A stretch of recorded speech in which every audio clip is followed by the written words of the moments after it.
বীজ বপনের ৭০ থেকে ৮০ দিনের মধ্যে বিক্রি উপযোগী হয় আলু। বিক্রির পর একই জমিতে পাট, ভুট্টা, মিষ্টি কুমড়া, ধানসহ অন্যান্য সবজি চাষ করে আয় হয় বাড়তি অর্থ।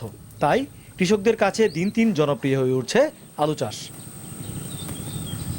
মৌসুমের শুরুতে শেরপুরে আলু বীজ বপনের কয়েকদিনের মধ্যে ছত্রাকের আক্রমণে মরক দেখা দেয়। ফসল বাঁচাতে খেতে দেওয়া হয় নানা ধরনের ওষুধ। এছাড়া এবছর আলু বীজ, জমি চাষ, শ্রমিক সহ সব খরচই বেড়েছে। তবে ফলন ও দাম ভালো পাওয়ায় বিঘা প্রতি ৩০ থেকে ৩৫ হাজার টাকা খরচ করেও ২৫ থেকে ৩০ হাজার টাকা লাভ করতে পারছেন কৃষকেরা। অতি ফার্স্টে প্রচারক ধরে গেছিল গা, ফিরে আনতে দেরি হয়েছে। খরচ বেশি কিন্তু আলুর বাজারটা মোটামুটি ভালো। 4 লক্ষ টাকা খরচ গেছে। যদি সরকারি ন্যায্য মূল্যে দাম দেয় তাও আমার কিছু পড়তে হবে।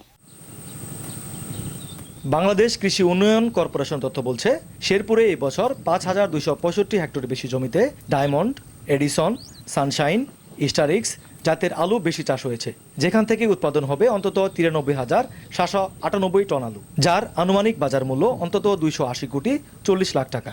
এবার আমাদের ২০১৪ মেট্রিক টন লক্ষ্যমাত্রা ছিল উৎপাদনের। আমরা এই যাবৎ মানে ২৩/৪/২০২৪ পর্যন্ত ২,২৫০ মেট্রিক টন আমরা অর্জন করেছি। শৈত্য প্রবাহের সময় আমাদের একটু লেট ব্লাইটের প্রাদুর্ভাব হয়েছিল।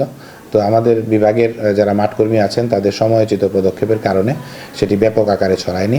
আমরা সেটিকে নিয়ন্ত্রণ করতে পেরেছি এবং আমাদের যে লক্ষ্যমাত্রা অনুযায়ী আমরা ফলনও পেয়েছি। আগামী মৌসুমের জন্য জেলায় ২,০১৪ টন আলু বীজ সংগ্রহের লক্ষ্যমাত্রা নির্ধারণ করা হয়। তবে এরই মধ্যে লক্ষ্যমাত্রা ছাড়িয়ে সংগ্রহ হয়েছে ২,২৫০ টন, যা জানান দিচ্ছে আগামীতে আরও বেশি আলু উৎপাদনের বার্তা। জাহিদুল খান সৌরভ, এখন শেরপুর।